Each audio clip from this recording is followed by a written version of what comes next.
Good morning आप सभी को। मैं साधना एचडी साधना में आप सभी का स्वागत है।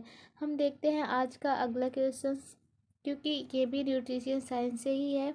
जितने भी क्वेश्चन हमारे न्यूट्रिशन साइंस में बन रहे हैं हम उनको देखेंगे, फिर अगले सिलेबस पे चलेंगे। तो आज का पहला क्वेश्चन क्या है? पहला क्वेश्चन है, ऊर्जा का मूल स्रोत क्या है? पूछा जा रहा है कि ऊर्जा का मूल स्रोत क्या है। क्या सौर ऊर्जा है, या कोयला है, या गोबर गैस है, पेट्रोल है? तो हम देखते हैं जो पृथ्वी पर जो होता है ऊर्जा का मूल स्रोत क्या है? सूर्य है। क्योंकि पृथ्वी पर लगभग समस्त जीवन के लिए सूर्य तापीय ऊर्जा, उष्मीय ऊर्जा एवं प्रकाश ऊर्जा के रूप में ऊर्जा प्रदान करता है, जिसे सौर ऊर्जा भी कहा जाता है।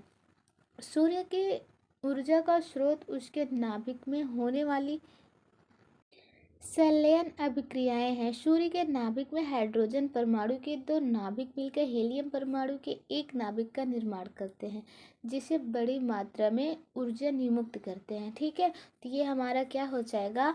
मूल स्रोत क्या हो जाएगा? सौर ऊर्जा हो जाएगा। पहला का हमारा पहला आंसर सही हो जाएगा। ठीक है, हम दूसरे क्वेश्चन से देखते हैं। दूसरा क्या? पुष्टिकर पदार्थ होता है। पूछा जा रहा है कि पुष्टिकर पदार्थ क्या होता है? ऊर्जा की आपूर्ति नहीं करते हैं, बनाते और मरम्मत नहीं करते हैं, शरीर की प्रक्रियाओं को नियंत्रित नहीं करते हैं, बीएमआर नियंत्रित नहीं करते हैं।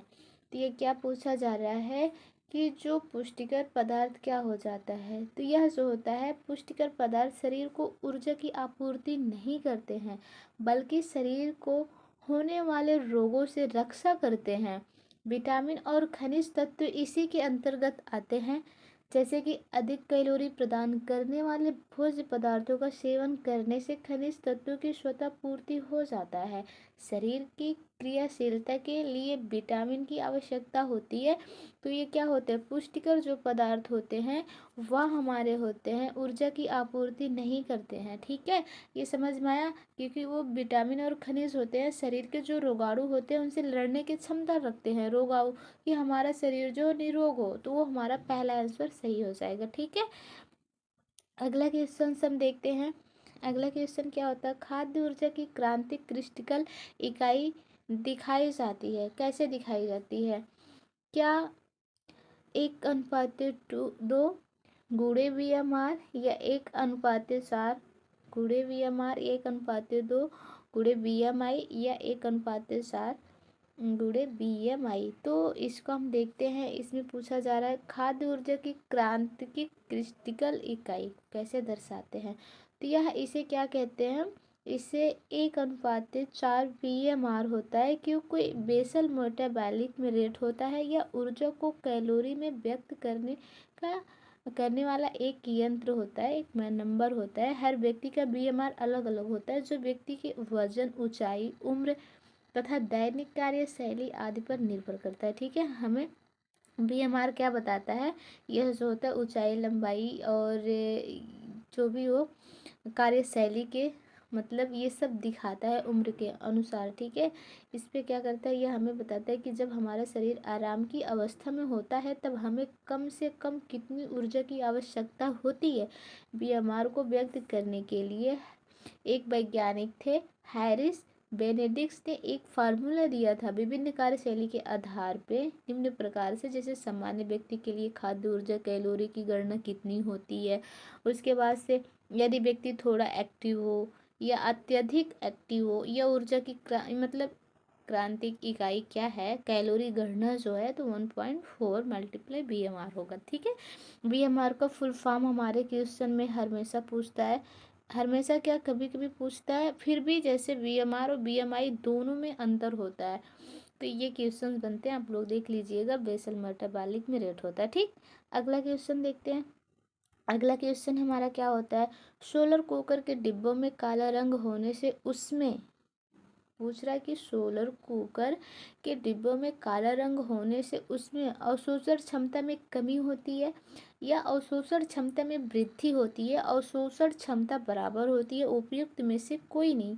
तो इसमें क्या हो जाएगा, बी आंसर हमारा सही हो जाएगा, क्योंकि सोलर कुकर के डिब्बों में काला रंग होने से उसमें अवशोषण क्षमता की वृद्धि होती है। सोलर कुकर ऐसी युक्ति है जो कि सूरज के प्रकाश एवं ऊर्जा में भोजन पकाता है। काला रंग सूर्य के किरणों को क्या करता है, अवशोषित करता है। तो हमारा सेकंड आंसर सही है। ओके, अगला क्वेश्चन हम देखते हैं। यह है विद्युत तापीय उपकरणों में थर्मोटेस्ट का कार्य है। ये क्या कह रहे हैं कि विद्युत तापीय उपकरणों में थर्मोटेस्ट का कार्य है। ये ऐसे बोल रहे हैं कि ऊष्मा संसरण, ताप संवहन, ऊष्मा नियंत्रण इनमें से कोई नहीं।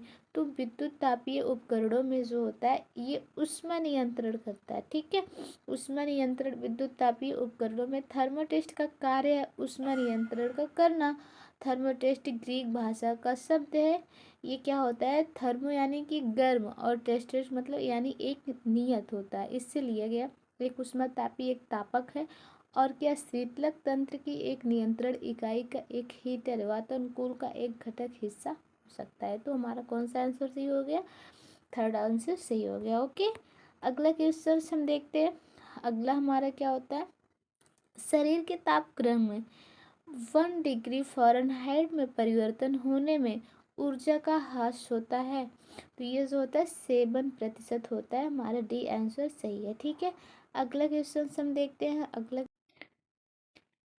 एसिटामिनोफेन विषाक्तता जो सबसे आम दवा है, इसमें से किस की विफलता का कारण है, फेफड़े का या किडनी का, लीवर का, मस्तिष्क का। तो इसमें जो होगा लीवर होगा, क्योंकि एसिटामिनोफेन विषाक्तता जो सबसे आम दवा है यह जो होता है लीवर की विफलता का कारण है। आप लीवर की क्षति के शुरुआती लक्षणों में गलती कर सकते हैं। उदाहरण के लिए, जैसे भूख की हानि, पतली और उल्टी। कुछ के लिए जैसे ही फ्लू, लीवर की क्षति कई दिनों तक क्या होता है, लीवर की विफलता होता है, मृत्यु में विकसित हो सकती है। यह आमतौर पर सुरक्षित है जब निर्देश के रूप में लिया जाता है। तो ये लीवर के लिए होगा, हमारा थर्ड आंसर सही हो जाएगा। ठीक है, अगला क्वेश्चन हम देखते हैं। अगला क्वेश्चन है, जैम और जेली में बढ़ने वाले उस जीव का नाम बताएं जिसमें कम मुक्त ऑक्सीजन की आवश्यकता होती है। प्रोटोजोआ, ये मोल्डस, बैक्टीरिया, वायरस।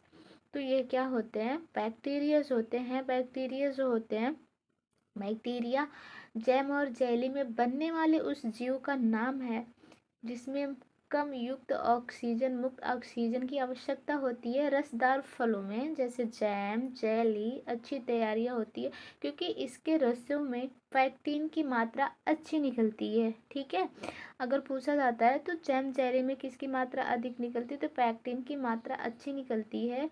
फल सदा कम पके लेने चाहिए। गदीले फलों में क्या होता है, बनी जेली बड़ी ही शीघ्र खराब हो जाएगी, अतः सड़े गले फल कदापि नहीं।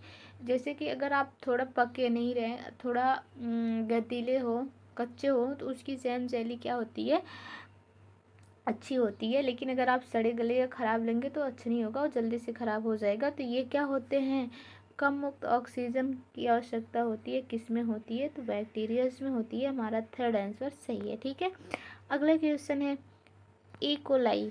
ठीक है, इकोलाई ग्राम पॉजिटिव बैक्टीरिया होती है, ग्राम निगेटिव बैक्टीरिया होती है, न्यूट्रल बैक्टीरिया होती है, सभी होती है। तो इकोलाई क्या होती है, यह जो होती है ग्राम निगेटिव बैक्टीरिया होती है। हमारा बी आंसर सही है। ठीक है, लास्ट का हम देखते हैं। लास्ट का क्या होता है, निम्न में से कौन सा बैक्टीरिया क्षारीय पीएच में वृद्धि करता है। इसमें क्या पूछा जा रहा है, निम्न में से कौन सी बैक्टीरिया जो होता है क्षारीय पीएच में वृद्धि करता है, लैक्टोबैसिलस या वाइब्रियो कॉलरा, साल्मोनेला, टाइफिलोकोकस। ठीक है, तो यह क्या हो जाएगा, हमारा वाइब्रियो कॉलरा हो जाएगा। यह हमारे बैक्टीरिया पीएच का क्षारीय में वृद्धि करता है, वाइब्रियो कॉलरा। इसको हमेशा ध्यान रखिएगा। हमारा लास्ट क्वेश्चन 10वां सही होगा। आज का क्वेश्चन कैसे बताइएगा। Okay, thank you.